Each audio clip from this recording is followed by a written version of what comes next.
Hi there, it's Kevin with the Rogue Market. I decided to go back to what made this channel great in the first place, which was looking for potential cards to go up in price.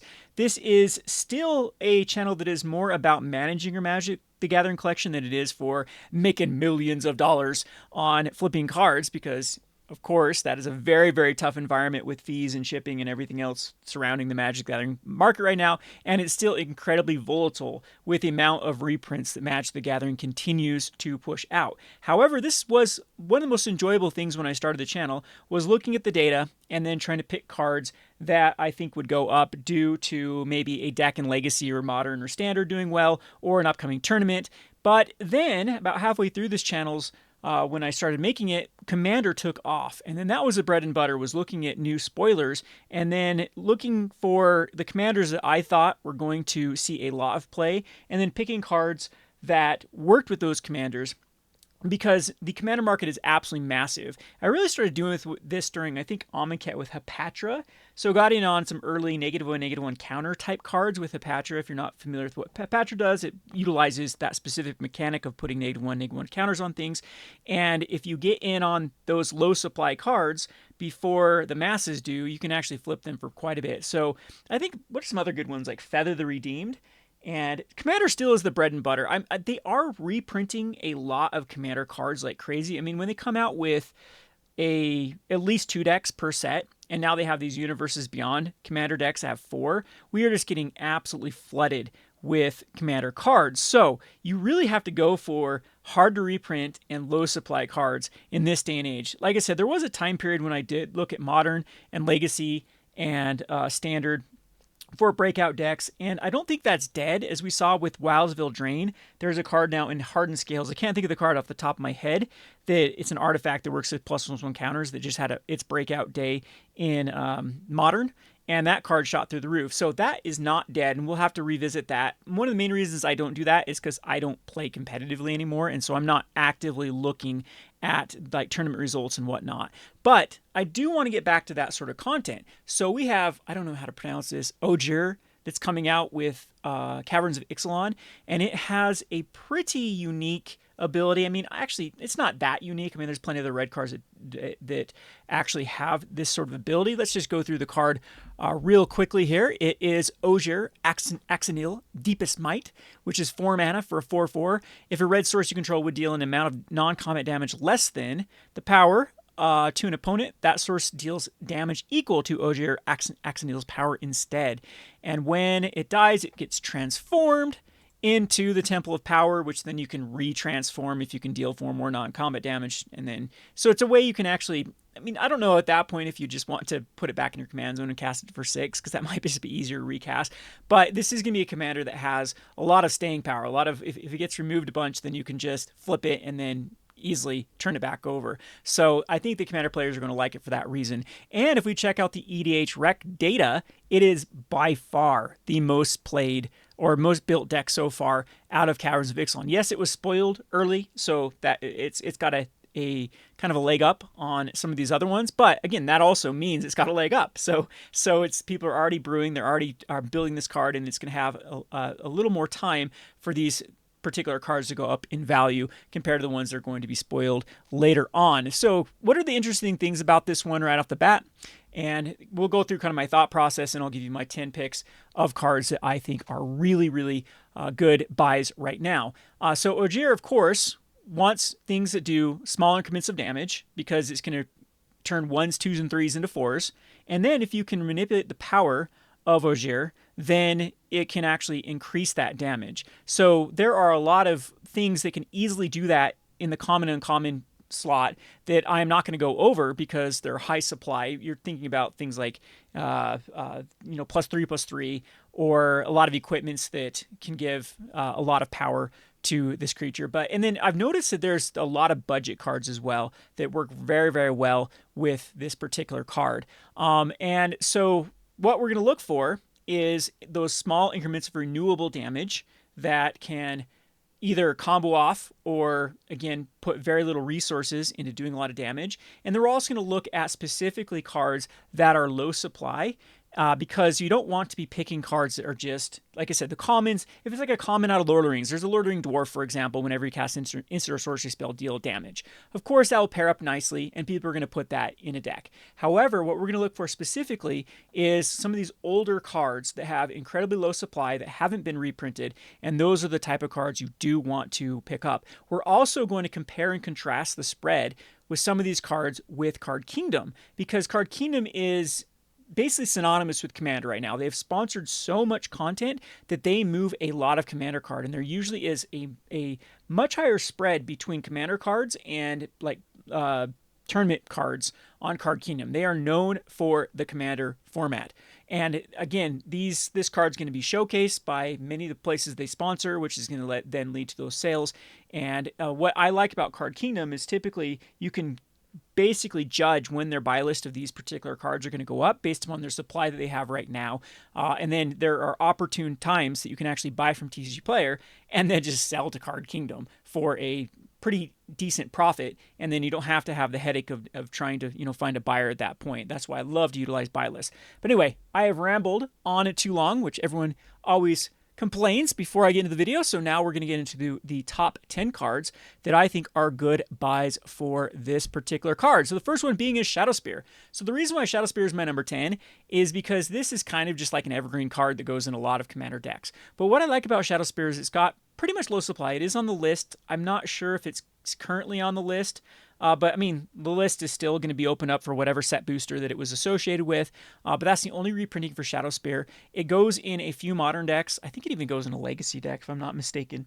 And it is very heavily played in Commander. Why it's number 10, though, is because the market has already kind of figured out what the price of this card is. But you can see the trajectory is really good. It has been going up, week after week, month after month since it's got that list reprinting, and it is going to get a lot more demand specifically from this Commander because it does exactly what this Commander wants. It's able to make things lose the hexproof and indestructible that might be relevant, because what's really good about this Commander too that I didn't talk about is it's great with like these low damage board wipes. Like I'm thinking of like 1 damage each creature becomes 4 damage each creature. So you can, and it doesn't hit your own stuff. So it would still only do like 1 damage to your stuff, but it's going to do a lot of damage to your opponent's stuff. And it's, unfortunately, Shadowspear doesn't work as good with the lifelink because it's not going to be Ojer that does the damage. It's still going to be the source that does the damage. However, like taking away that hexproof as well as just giving it a very simple way for Ojer to get +1/+1 and turn 4 into 5, I think is incredibly relevant. That's a lot of damage when it starts to stack and add up. So again, it's not the like craziest synergistic card between the two, but I think there will be enough demand that people are just going to include this in because it's a very easy equipment just to attach onto it. And there are some other ways that you can make Ojer. You'll see some cards that I picked later on in this that do have Ojer be the source of the damage. And then that also is very interesting with Shadowspear because then you can gain a ton of life from the lifelink from the Shadowspear. But all in all, it does what you want. It gives that ability to get rid of the hexproof and indestructible as well as pump up a creature. And I think that's enough to actually have these decks include them at a very high percentage for this card. And again, I also like to look at cards that are already going up anyway, and then it's just more fuel on the fire for the demand of this card to start outstretching the supply. On to the next one. This is Downhill Charge. Now this one is quite interesting because I believe the foils have already been bought out, but this is a Nemesis card. So I would say that typically these old school cards, you want to target the foils, but I think they've already been completely bought out and they're incredibly hard to find. However, I think that this is still one that could easily go up to like $1 on buy list or 50 cents on buy list, no problem, when like the Card Kingdom or TCG players run out. And Nemesis has a very, very, I'm skipping ahead, a very, very low supply with not a lot here on TCG Player. Once you get into like the near mint lightly played, it starts to go up quite quickly from this 25 cent up to 50 cents. So these 25 cents are going to be bought out pretty quickly. If you actually look at the sales history, not the most have been sold, but I think when the videos start churning out with this card, Downhill Charge is exactly what this commander wants because it's a free spell to pump up its power and then just start one-shotting opponents with a few spells that do increments of damage of 1, then get turned into, say you have 5 mountains out, I mean, you have to kill one mountain, so it gives it still +4/+0 for, you know, or 0 mana, and you could actually float a mana by sacrificing a mountain, or you can just simply just pay the 3 with downhill charge, and then you're able to pump up your commander's power, and then all of your spells are going to do a lot of damage. So I think that you can see the foil price here is already up to $10. It's been bought out, but it does have, I believe, low supply at Card Kingdom. I had it pulled up, and now I've actually... Yeah, actually, I think I actually closed that one with Card Kingdom. But it's something that if you check out Card Kingdom and it starts to have a low supply, then inevitably the buy list will be will be increased. And I would not doubt it if that goes up to like 49 cents or 79 cents, because Card Kingdom can be very aggressive with cards. Because what happens if people put a little notification like, notify me when this gets back in stock, and that will tell the Card Kingdom algorithm to be a lot more aggressive on a particular card when they're buy listing it. So I've been very surprised at some of the spreads that Card Kingdom has had sometimes with these cards. So I'm showing Shadow Spear here. I'm kind of out all the way here. So okay, maybe this one was supposed to be before it. So here we're completely disorganized with this video, so I'm trying to get back to the swing of things of doing these unedited videos properly with picking my picks. Anyway, let's go on to the next one, which is Emulation Shaman. So this one I picked, you know, quite high up on the list as well, because I'm not sure that this is the route that a lot of the decks want to go with creatures that want to stick around, because the problem with it, like I'm still assuming that this deck is going to run a lot of like board wipey type cards that do damage to everything, because it ends up being a control and a finishing deck all in one. But the Emulation Shaman's quite impressive with what it does. Whenever an opponent activates an ability of an artifact, creature, or land that isn't a mana ability, it deals 1 damage. Well, 1 turns into 4, and I mean it makes quick work of opponents. They can't be paying that tax for long with your commander out on the board, as well as if you pumped it up by things like Hero's Blade, and now it does 7 damage to everything. So it's a very quick, easy card to get out for 2 mana for a 1/3. And I was also impressed with the amount of sales that have been purchased in the last few days from TCG Player. Like, there's movement. This is movement on what we consider a bulk rare from Guilds of Ravnica. And Guilds of Ravnica does, or Ravnica Allegiance. Ravnica Allegiance does predate the Collector's Boosters. So foils actually are a little more impressive from this particular card, and the foils have been spiking up here in the past few days. And then this one also really impressed me. This is where the Card Kingdom data comes in. This one impresses me because they have 1 available. So I'm sure that the buy list is going to be quite significant. So you say they're paying 99 cents, they're selling for 99 cents, they're paying 15 cents.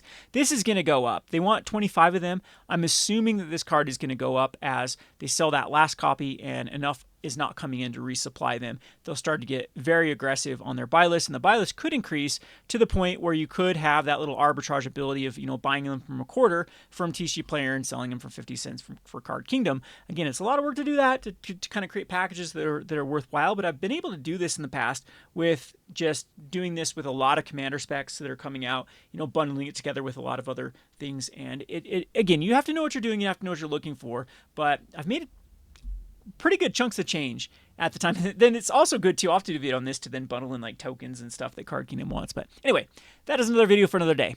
So we have the Emulation Shaman again. The reason why I like this one is typically if you see a low supply card at Card Kingdom and a very aggressive spread where they're selling it for 99 cents versus TCG's 25 cents, something's got to give. And in my opinion, it's not going to be the Card Kingdom. It's going to be a TCG Player price that's going to come up.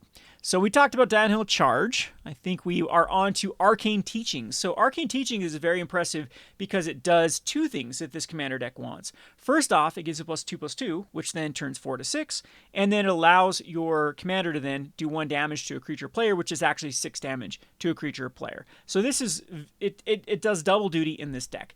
Where I don't like Arcane Teaching is actually the non-foils. What this one, the foil price, there's my Card Kingdom. There we go with the downhill charge, by the way. That's what was supposed to be shown. The downhill charge was very similar spread with Card Kingdom. There we go. So it's 47 cents and 31 cents with very few available, and I believe they are buy listing them, which is a good sign. Nope, they haven't decided to buy them quite yet, but I'm pretty sure that Card Kingdom will start. Yep, we can actually do this one for 6 cents, but 6 of them they want. Eventually, I think these will go up. Anyway, back to Arcane Teaching. Where Arcane Teaching gets very impressive is there's still, the foils I think are reasonable to buy for like $1.62. If we actually click on foil, You can find some for lightly played for about $1, $2 with shipping, and I think that that is still reasonable price. You don't want to be paying like $10 for like, you know, 10th edition foils, but $2, yes, they're incredibly low supply. This is when foils actually mattered and were special and were very rare. Even uncommon foils from this age were rare. And you go even into Judgment, the foil price is even a better spread. I mean, you can pay less than $1 for a foil.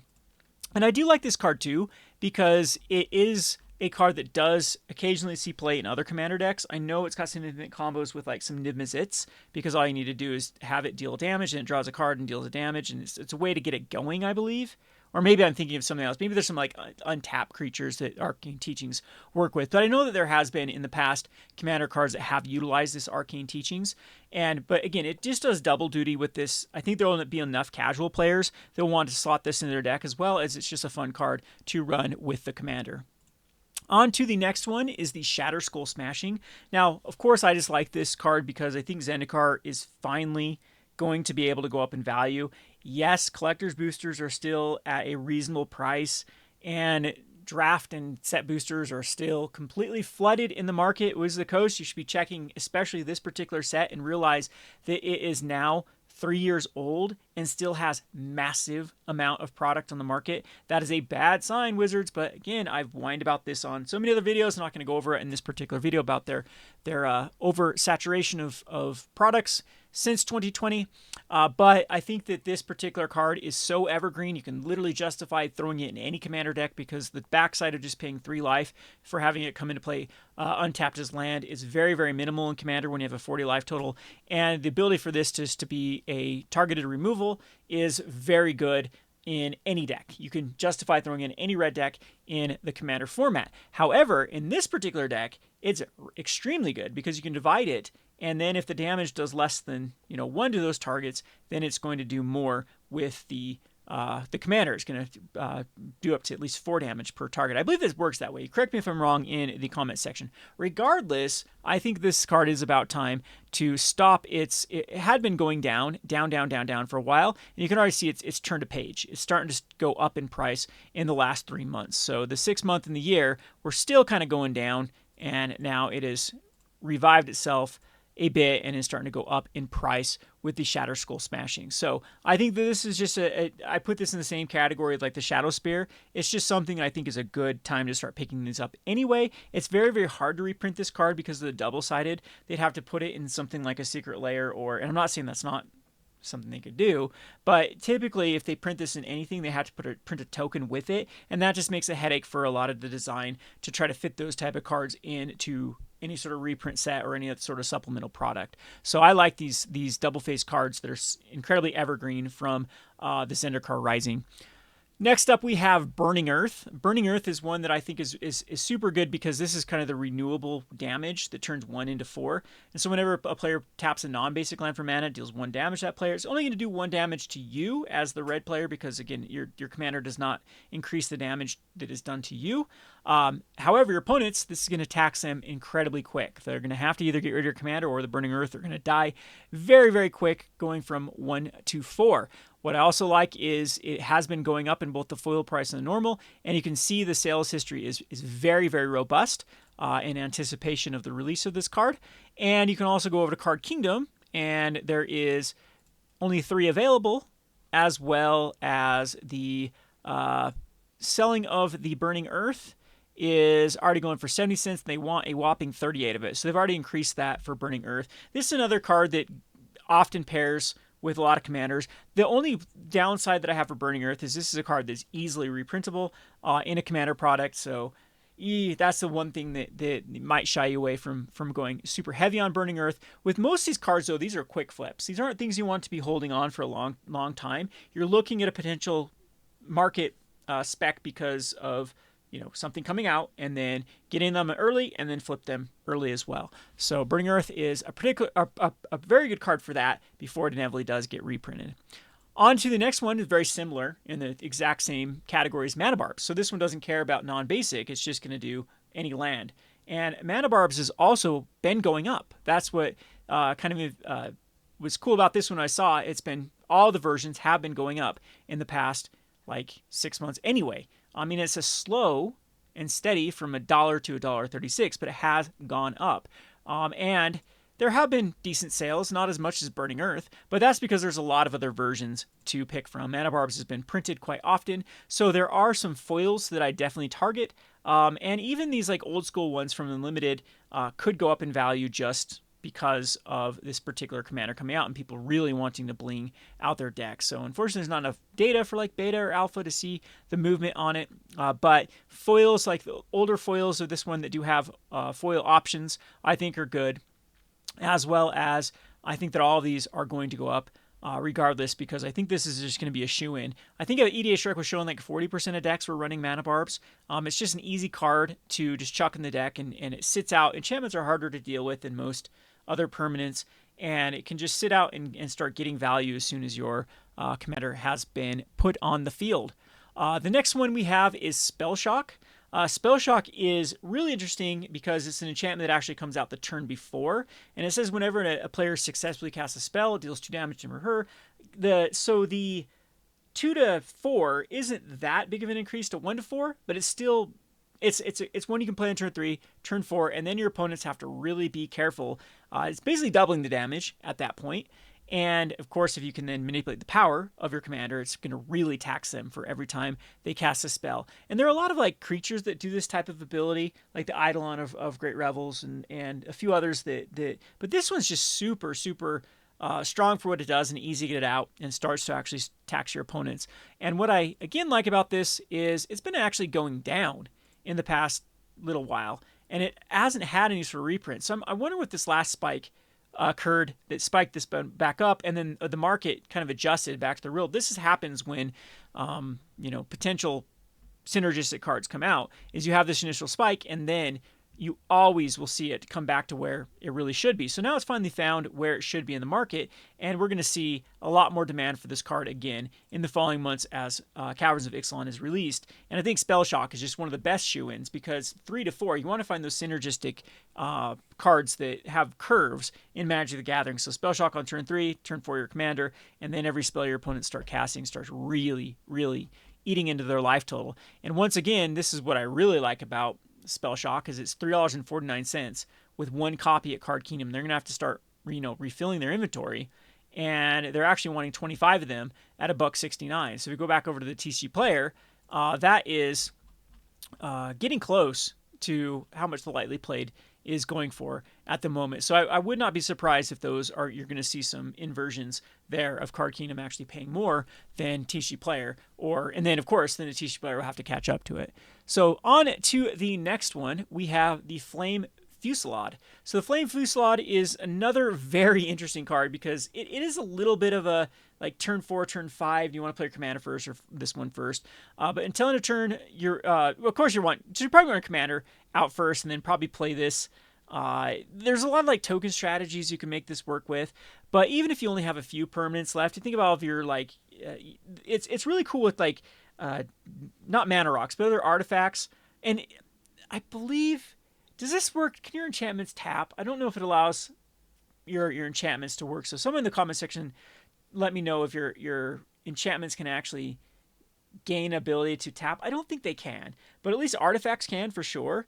And any unused lands, they just didn't have to pay the cost for this, can then start tapping until end of turn do, instead of 1 damage, they do 4 damage, which you can make quick work. And especially if you go like this go wide creature strategy with a lot of early creatures that just do initial damage for casting instant or sorcery spells, then they can be tapped on that turn to do, another additional 4 damage. So it's very easy for this card to get out of control with the commander, going from 1 to 4. And once again, what I like about this card is it has incredibly low supply for the foil market, but the regular market also is not that much supply out there from Ravnica. I believe it's never had a reprint. Yeah, there's no other versions of it, which is exactly what you want to be looking for.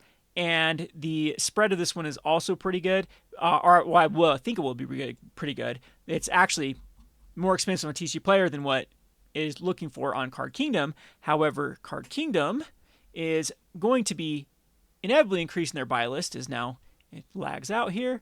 Let's see what they are paying for. $1.23. So this is something that probably will adjust as time goes on, as again more demand comes in for this card.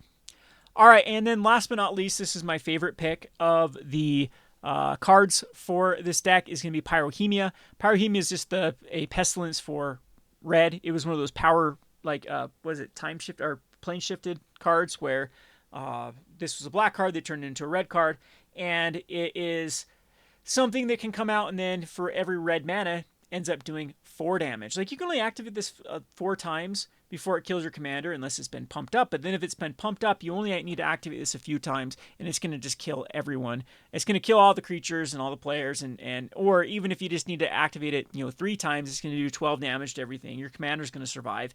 And that point you're like Blastoise acting every turn and hitting opponents with it. So I think this is going to be very, very good in the deck, and this actually has a lot lower supply than you think. So you can see it's been spiking up in the past few days. I don't think there is any foil versions of this card, or is it out of, let's look at all the versions here. I know there's Commander. So, oh, there is. This one probably is a foil version with the Planar Chaos. So the foil's gone like crazy. Yeah, foil's already incredibly crazy, it looks like. Yep, there has been that big bump of the foil price for Pyrohemia. And then if you come over to Card Kingdom, they are very aggressive on this one. So, the $12 for the Planar Chaos version. Let's see what they're buying the Planar Chaos version for. There actually might be right now some arbitrage opportunities with this spread. So we have $12 and it's $6. Nope, so not quite there for the Pyrohemia from, well, actually it is there. Yeah, from the Pyrohemia you can get $6. It's like the spread is right there with Card Kingdom, and you can see though with Card Kingdom they have very little in stock of any of the versions.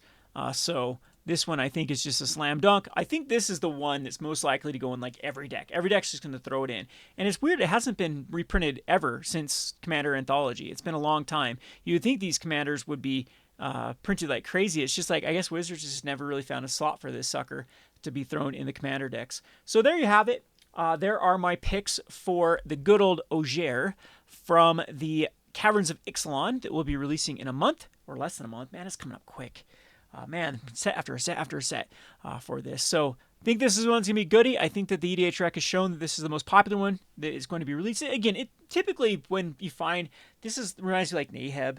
There are a few other, like this, red players love to play this because it is quite powerful as a commander too, because its ability to board wipe, its ability to be a finisher. So yeah, it's definitely going to be, it's a god too. That's kind of neat because there is that sort of implications on those sort of tribes and stuff with it. But yeah, it works with that land now. I probably should have picked that land where if it's a god, you can give it indestructible and it gives it +1. But anyway, there are a lot of cards. You can go ahead and of course check out EDH Rec. One of the pro tips there is just to then click on this card and start scrolling through and see what other cards are highly synergistic with it. Pretty sure that land, now that I'm thinking about it, that works with gods is going to be up here. I didn't even think to even check it. So, yep, there it is, the Tyrate Sanctum.